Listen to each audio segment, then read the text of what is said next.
Good Friday morning, Market Chameleons. Everyone joining us for the first time. Thanks for coming by and checking out the Market Chameleon pre-market show with this man, Dimitri Pargamonic. How you doing, D? Good morning, Will. How are you? Good. You want to start with the disclaimer? Yeah. So good morning, everyone. Before we get started, keep in mind, Will and I and Market Chameleon, we're not a registered investment advisor. We're not a broker dealer. We're not telling you what to do. We're just sharing ideas. If you need advice, call your RIA, call your broker. That's what they're there for, to give you advice, provide with guidance. There's the disclaimer. Excellent. And let me share my screen. While I'm doing that, anybody joining us for the first time, Will and I, we do this show in the mornings to help answer questions you may have about the Market Chameleon tools, data, or analytics.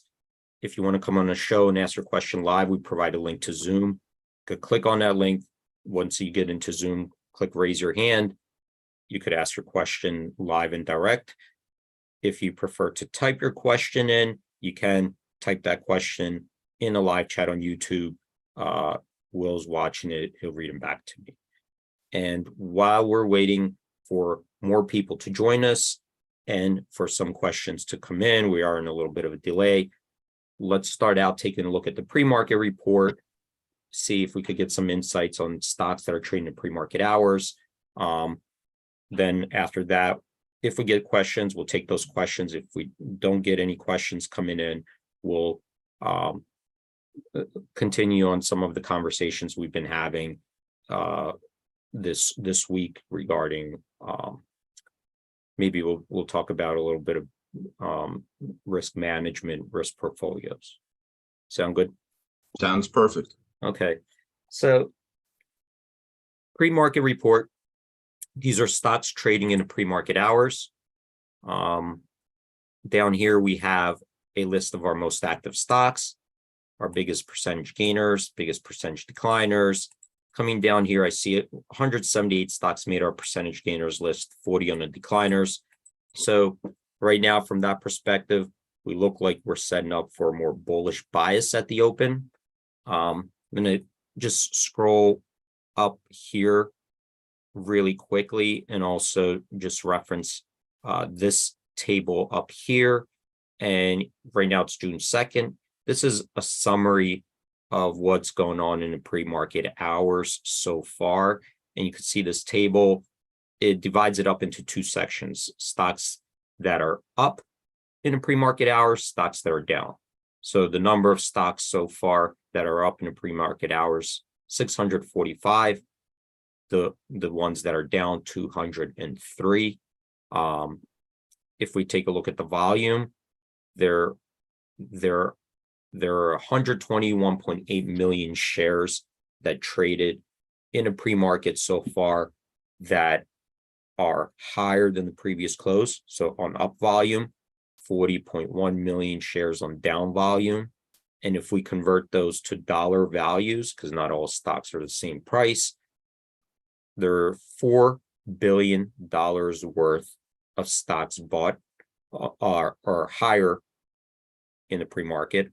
On up volume, 762 million lower. So you could see there a large imbalance skewed towards the upside so far in the pre-market hours. So it looks like we're lining up for a bullish bias at the open right now. And I think, we are up, I don't know, something like, what is it, like a 0.5% or so in the morning. Yeah. So I'm going to scroll down here. We do have a list of the actual stocks in here. And if we look at our biggest percentage gainers and decliners, even most actives, you'll see that there are small cap stocks in there, ETFs, leverage products. It's really any security that's listed on a major U.S. exchange. It could be a preferred stock, closed end. It's listed on a major U.S. exchange. If it's trading in the pre-market hours and meets our thresholds, then it could make this list.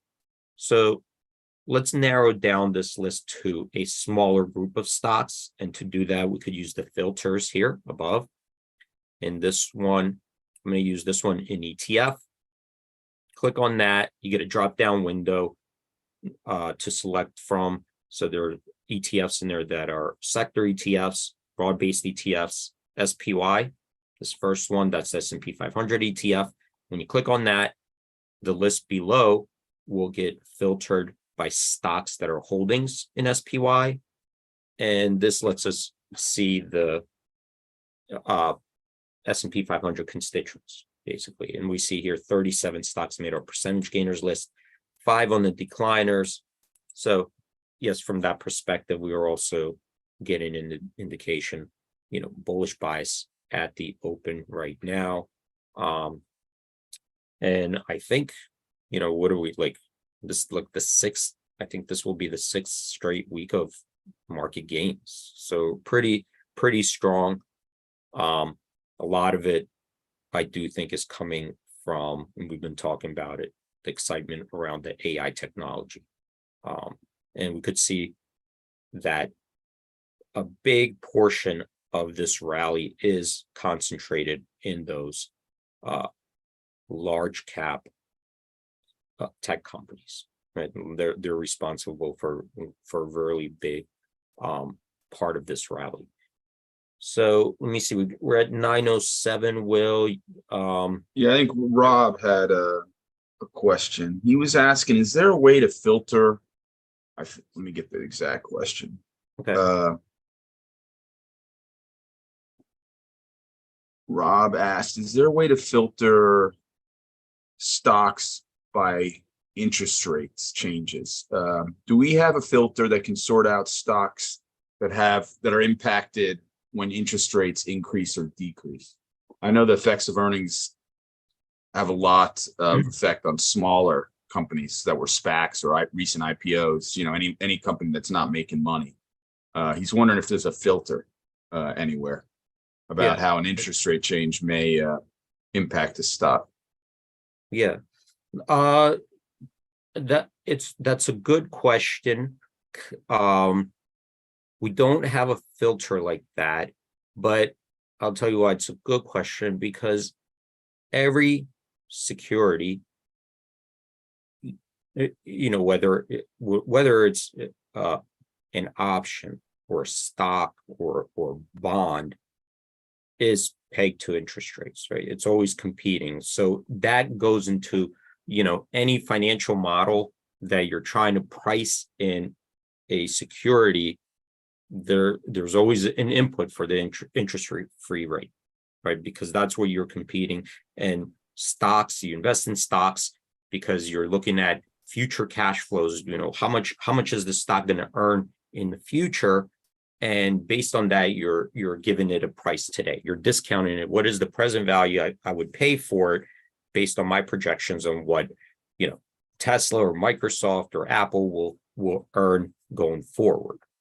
And when you're discounting that, you're discounting it to the interest rate. So the entire market is sensitive to the interest rates because you're just repricing the asset. Now,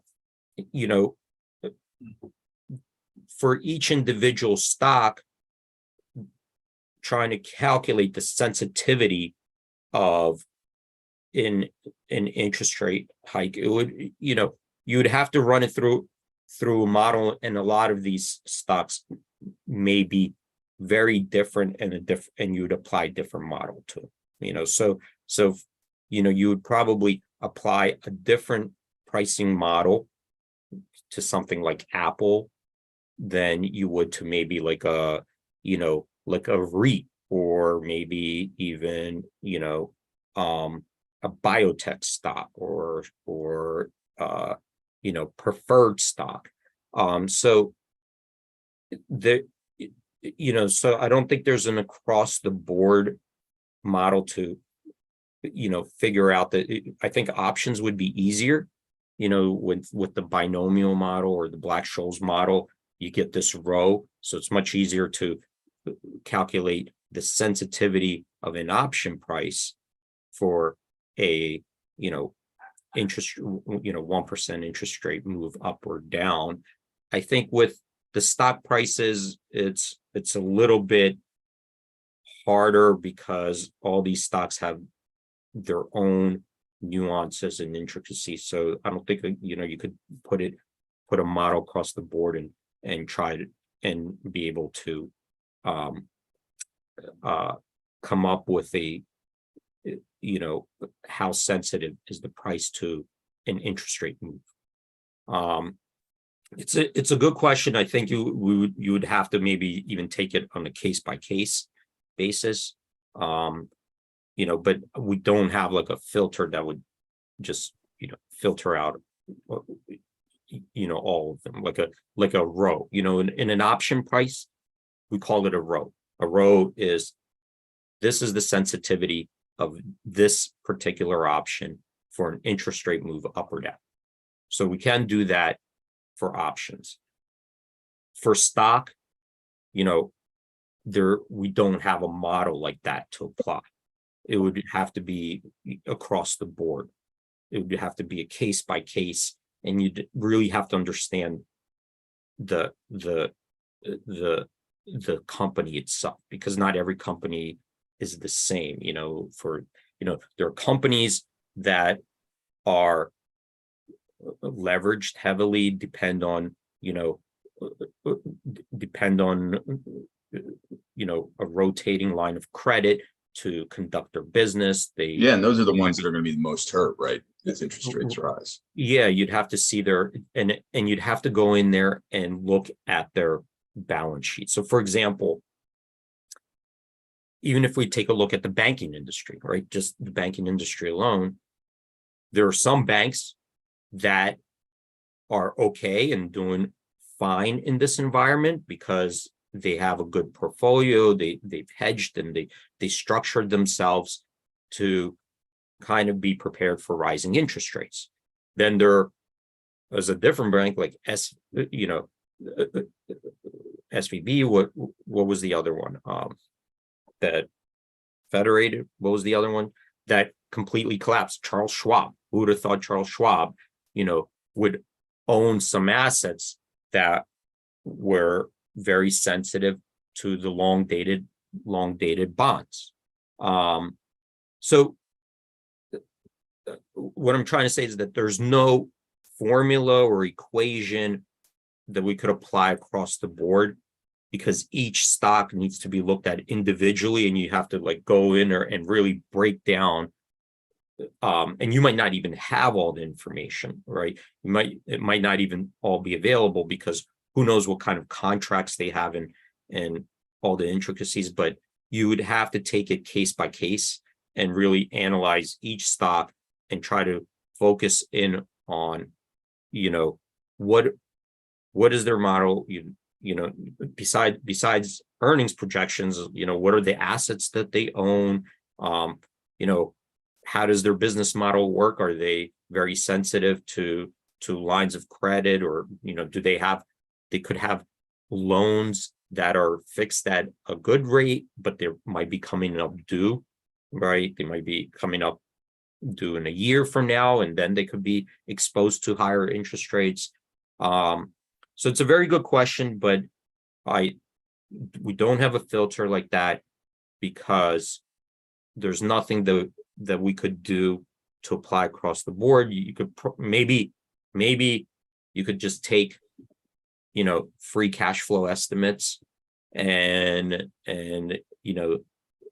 use a discount rate and see how much that would change by if you raised interest rates up or down a little bit, but you won't get a complete story.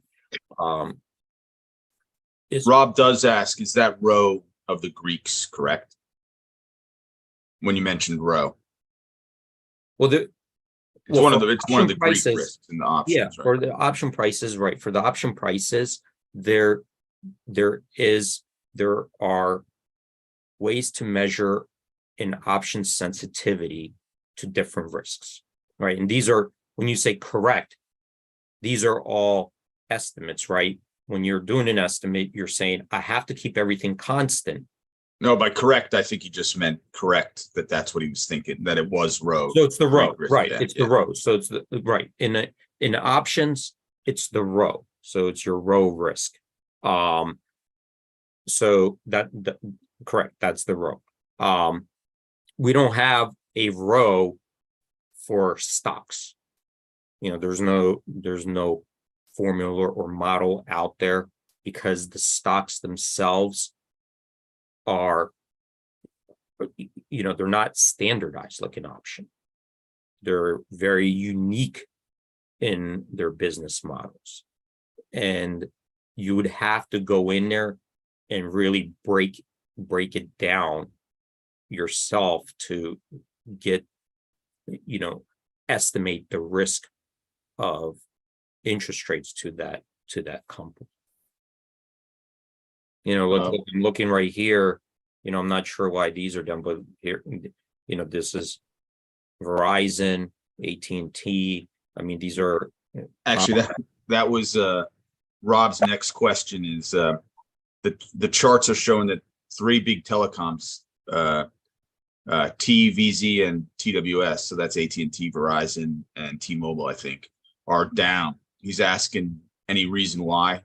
Have you read anything, heard anything? No, I mean, this just popped in, so I was gonna, that obviously they are standing out right now. They're all in the same group here. So the first thing I did was look to see if Apple had done anything, and there was no news there either. I don't know. Yeah, take a may have to go ask ChatGPT.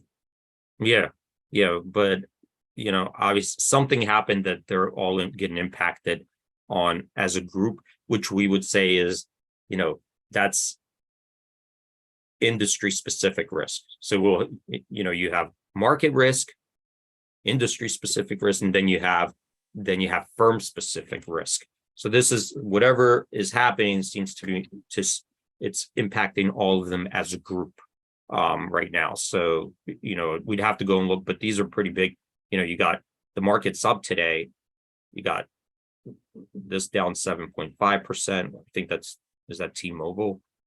AT&T down 5.8%, Verizon down 5.2%. And a lot of these are now almost like utility companies, right? They pay high dividends, and they have, subscription-based service.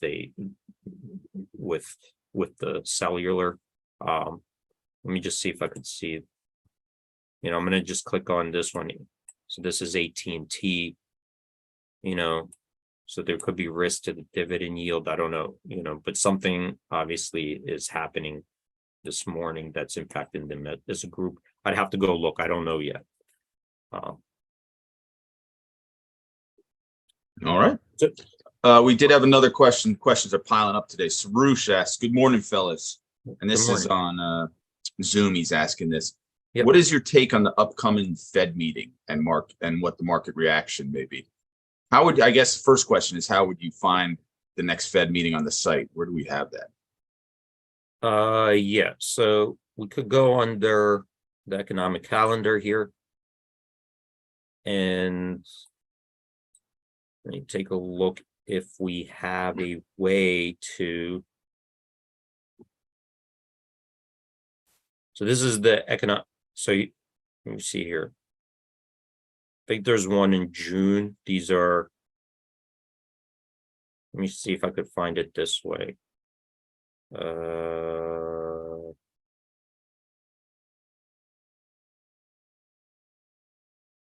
this is new to me too. We just published it, so I think we could find. Should probably make it easier just to do a search, but I believe that we have it as the interest rate decision. Do you see it anywhere, Will?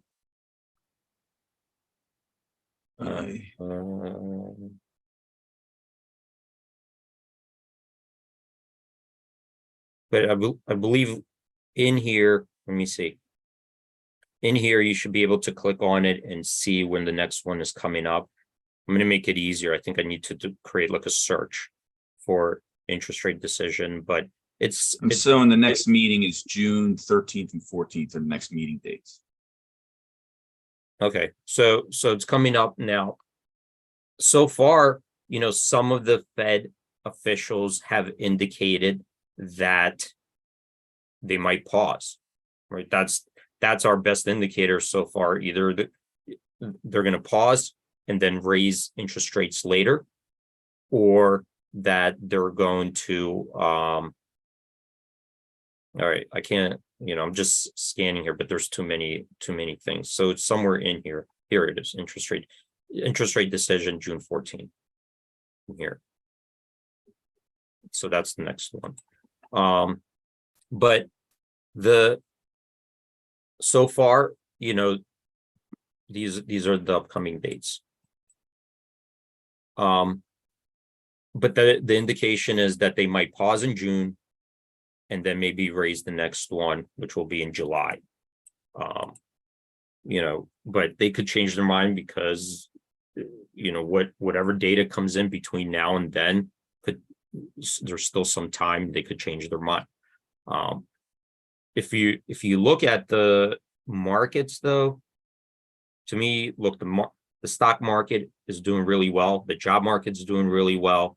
The housing market is, as far as prices go, are doing well.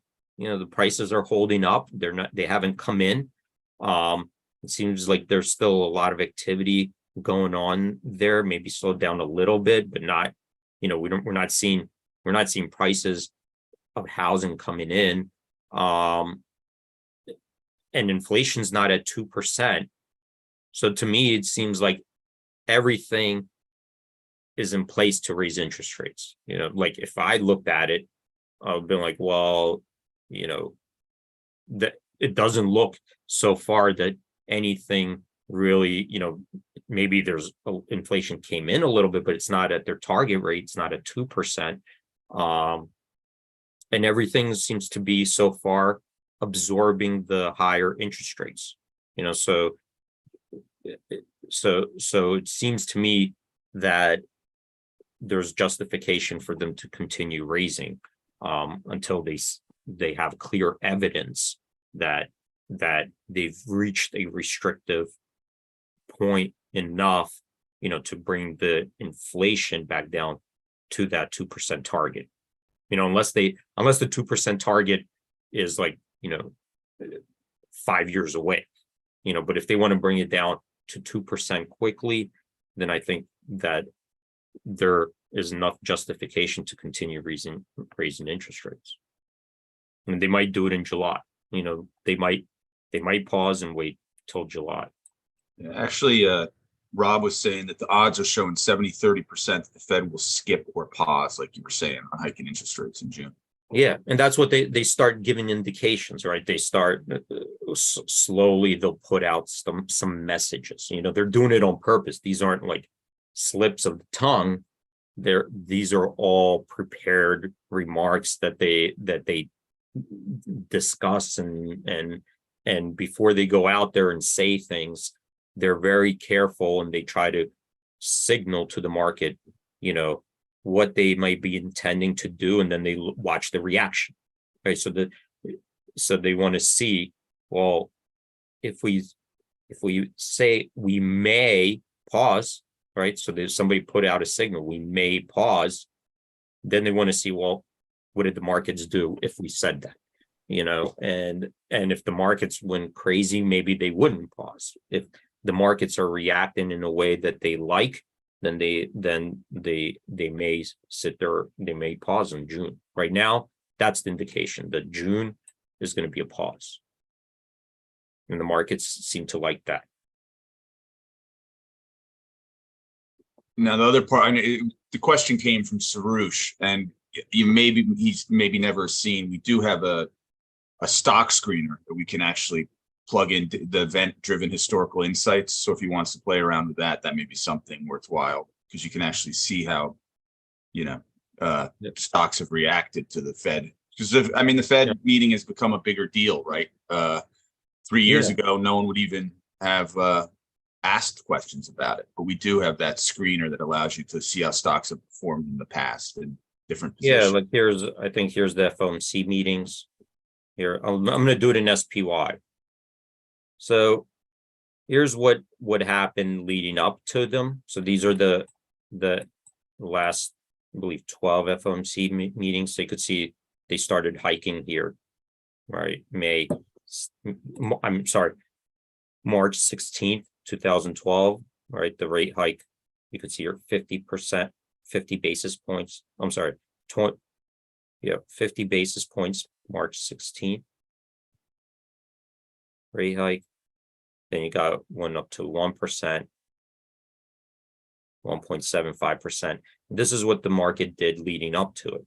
So leading up to the hike, if you 2 weeks into it, you could see that it was 50-50. It was up, 50% was down, but on average lost 1.2%.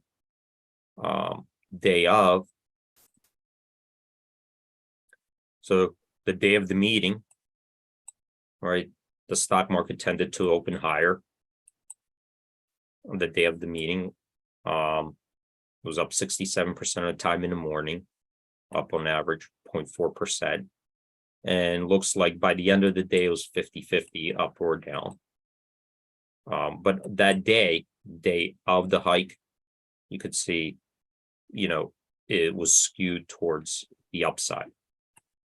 So you could see the worst, here's, on the worst day, the full day, we saw the market down 2.5%, the best up 3%. And in the morning, gapped up as much as 1.6%, down 0.3%. So far that day seemed to be skewed towards the bullish side. What about afterwards? If we just took a look at what the market did after the event, you could see next day it sold off more often than rallied, 67% of the time for average loss of 0.8%, but it looks like the next 2 weeks it just recovered. So after 2 weeks, the market just bounced back. 75% of the time it was up for an average of 1.4%. So I'd say leading up to it, with into the meeting, it was 50-50, but skewed a little bit towards the downside. The day of tended to be positive, day after negative, but on the 2 week basis after the news was released, everybody got to digest it. It was over until the next meeting. Those next 2 weeks, seemed to be bullish. Here, let's go down here and take a look. How do I minimize this? But here you have the median return 1.8%. Right. The best return 5.6, worst 8.7. But that's the distribution of returns around the Fed meetings. You could also look at the options, how they perform. So if we looked at the straddles, this is the day of, I believe, day before, day after, how the straddles performed. So let's do it from the buy side. So if you bought the straddle the day before, sold it the day after, at the end of the day after the announcement, you could see that it was a winner 42% of the time. So 58% of the time it lost value, but on average gained 1%, which means like some of those gains, were higher than the average losses. And if we just took a look at the